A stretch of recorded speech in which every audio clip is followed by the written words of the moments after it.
Quando Alan Moore pensou em Watchmen, ele tentou imaginar como seria o nosso mundo se de fato existissem pessoas com superpoderes, como super-heróis influenciariam diretamente nas relações entre países, a sua geopolítica, principalmente pensada na Guerra do Vietnã e na Guerra Fria. Porém, o que se demorou muito a se pensar é como super-heróis influenciariam diretamente no direito civil das pessoas de cada um desses países e como isso seria um absurdo nos tribunais. Isso só foi pensado lá em 2004 por Dan Slott, um cara que até então estava mais acostumado a trabalhar com títulos de comédia, como Looney Tunes, Scooby-Doo, Tartaruga Ninjas e Ren Stimpy. Pegar a Mulher Hulk para esse papel é simplesmente genial, não porque a Jane Waters tem um diploma de advocacia, mas sim por conta daquela fase mais divertida do John Byrne e também por conta da origem da personagem. Não estou dizendo da origem de quadrinhos, e sim da origem do nosso mundo real. A personagem Mulher Hulk apenas foi criada pela Marvel Editora porque ela tinha medo que a produtora de TV da série do Hulk fizesse uma versão feminina do herói e assim tivesse direito sobre a mesma. Então a Marvel encomendou ali uma história de qualquer jeito de uma mulher que se assemelhasse ao Hulk para impedir que a produtora fizesse algo do tipo. Vale lembrar que o mesmo foi feito com a Mulher-Aranha. Pode não parecer, mas a Mulher Hulk tem muito assunto para render aqui no canal.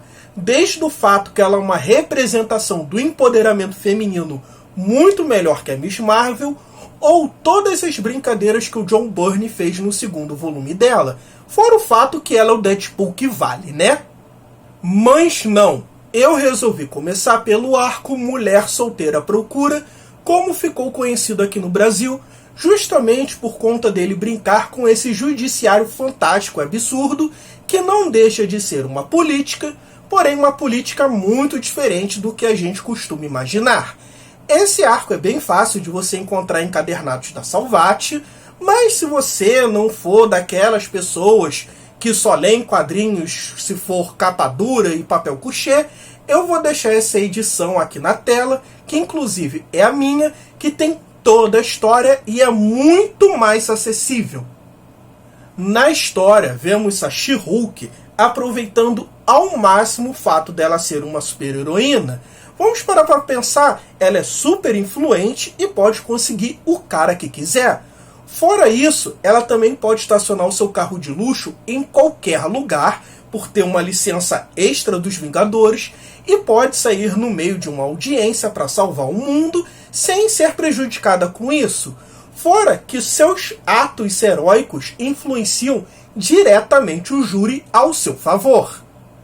Apesar de muito competente, a She-Hulk é muito responsável e está trazendo uma série de dor de cabeça e problemas para o seu chefe.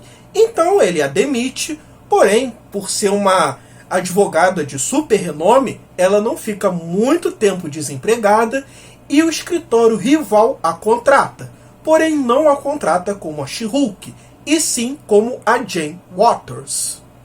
E é aí que o quadrinho realmente fica interessante, porque ela vai trabalhar com direito super-humano, uma área ainda não explorada, nem no mundo Marvel, nem aqui na gente no mundo real.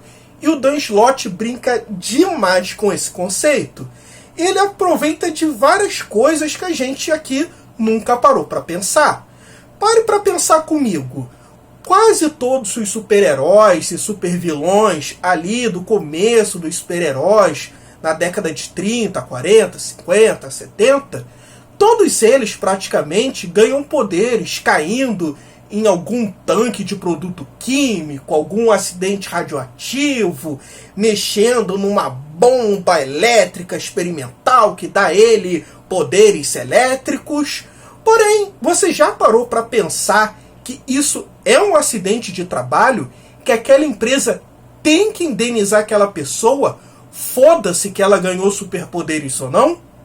é justamente isso que o quadrinho vai trabalhar em todo esse arco. E vai usar como argumento outras histórias da Marvel, registradas como gibizinho mesmo. Porque naquele mundo, eles são provas de aqueles fatos de fato aconteceram. Cara, é uma ideia genial. Parece um grande e bom episódio de Big Bang Theory, de uma mesa de bar de nerdolas defendendo que uma coisa poderia acontecer ou não no nosso mundo real, baseado nos absurdos que só podem acontecer no mundo dos super-heróis. Outra coisa muito comum também no mundo dos super-heróis é a morte e a ressurreição. Então, como é que funciona isso naquele mundo? Como funcionaria, por exemplo, o seguro de vida para um universo que metade dele morreu e ressuscitou? Como funcionaria, por exemplo, os casos da Jean Grey e do Coisa, que já morreram aí umas 5 ou 6 vezes e voltaram? Como funcionaria um caso de divórcio de um cara que morreu, a mulher casou com outra pessoa e depois de uns 5 anos ele voltou e ressuscitou? Isso seria considerado traição? Ela teria direito à pensão? Ele não teria? Aquela casa pertence a quem, já que ele ressuscitou? É esses tipos de absurdos que essa história trata. Porque se a gente for imaginar de fato o super-herói na influência da geopolítica, a gente realmente vai escalonar para uma merda sem tamanho. Agora, se a gente for escalonar para o mundo jurídico, a coisa só vai ficar absurda e ridícula. Porque o mundo dos super-heróis é absurdo e ridículo. A gente teria que começar a discutir, por exemplo, se tudo que cai no mar não é de propriedade Atlante. Se tudo que a gente enterra não é agora de direito do pessoal que vive lá no subterrâneo. Outro caso que o quadrinho também aborda e que faz a gente pensar é o caso do Homem-Aranha. A gente sabe que a verdadeira identidade do Homem-Aranha é o Peter Parker e que ele tira fotos do Homem-Aranha agindo e vende para o J.J. Jameson para vender lá no Clarim Diário. Porém, o Peter Parker várias vezes, principalmente ali no começo, frauda essas fotos. Ele faz montagem, ele tira elas de ordem para conseguir ali vender para o J.J. Jameson e conseguir um dinheirinho extra. Então, o Peter Parker é um fraudário em vários níveis. E não trate ele como inocentezinho, porque mais tarde ele faz um álbum de fotografias do Homem-Aranha e ganha uma fortuna com isso. E também o J.J. Jameson não é nenhum santo. Ele chega até mesmo criar super vilões, como o Escorpião, para tentar incriminar o Homem-Aranha. Se você parar para pensar, o J.J. Jameson, nessa época dos primeiros quadrinhos do Homem-Aranha, ele não se difere muito do super vilão do Hulk, que é o General Ross. Para você, talvez essas histórias apenas pareçam tirinhas do Caio Oliveira publicada de forma oficial lá na Marvel. Mas não, a coisa é bem mais séria do que isso. Esse pensamento jurídico de super-herói foi desencadeando por uma coisa mais séria lá na Casa das Ideias. Então os roteiristas começaram a pensar em algo além da piada. E foi isso que desencadeou nesse pensamento da segurança pública que nós vimos lá em Guerra Civil. Saindo desse mundo de fantasias, eu vou trazer para vocês uma história real. Eu não sei se alguém aqui já trabalhou com vendas de seguros via telemarketing, mas eu já. E a gente vendia seguros residenciais para pessoas que moravam na beira da praia. E a gente assegurava tudo. E eu não tô de sacanagem. Era queda de meteoro, ataque alienígena, terremoto, manada de elefante, mansa enchente, que era óbvio que o que as pessoas queriam, a gente não assegurava. Então a gente oferecia ali tudo. Olha, se o Thanos vier atacar a casa de vocês, se o Ultraman pisar na sua casa, a gente conserta ela. Agora, se vier uma onda aí maior, uma chuva mais forte, aí você se fudeu. Então, aplicando essa experiência que eu tive com venda de seguros no universo Marvel, deve ser o contrário. Lá as seguradoras com certeza não vão te ressarcer com o ataque do Magneto ou do Dr. Doom. Agora, vamos tentar levar esse judiciário fantástico para outras realidades. Vamos pensar, por exemplo, em Cavaleiros do Zodíaco. Lá, a Saori Kido é herdeira de toda a fortuna do Mitsumasa Kido.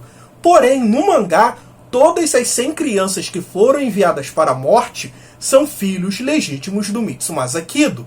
Então, as 10 crianças que sobreviveram teriam sim direito também à fortuna do Mitsumasa Kido. Porém, não é isso que acontece, muito pelo contrário. A gente vê que o Seiya, lá no filme do Abel, mora numa kitnet e seu único pertence a um violão. Pensa só lá no Yugi de Yu-Gi-Oh! Ele tem um artefato místico egípcio que era para estar no museu. Não era para estar com um moleque para ele poder roubar em jogo de carta. Isso também vale para outros super-heróis que usam artefatos que deviam estar em museu, como por exemplo o Doutor Estranho e o pessoal lá de Shaman King. Maluco, isso era pra estar em museu. A gente vê até no comecinho de Shaman King o Yo roubando uma espada que estava no museu local. Cara, isso é crime. Isso juridicamente, esse pessoal devia estar preso. O Doku é vice-CEO do santuário. E mesmo assim ele mora num barraco lá em cima do morro, perto de uma cachoeira que deve ter uma porrada de enchente. Tem que ficar cuidando de criança, e em vez de Atena aposentar o velho, o que ela fez? Deu lá um poder maluco para ele, para que ele possa trabalhar mais uma vez no futuro. Porra! E se a gente levar lá para o meio do Tokusatsu, a coisa fica mais óbvia. Por exemplo, o Kamen Rider, ele não tem carteira de habilitação. Ele não deveria andar com aquelas motos em vias públicas, fora que vários deles são estudantes. O mesmo vale para alguns membros de Super Sentai, como por exemplo o Mega Ranger. Todos eles são menores de 18 anos, não têm nenhum tipo de carteira de habilitação e mesmo assim pilotam tanque, moto, robô. E vamos pensar no lado do Ultraman. O Dan Moroboshi e o Hideki Go, que são respectivamente Ultra Seven e Ultraman Jack, eles são pessoas com falsidade ideológica.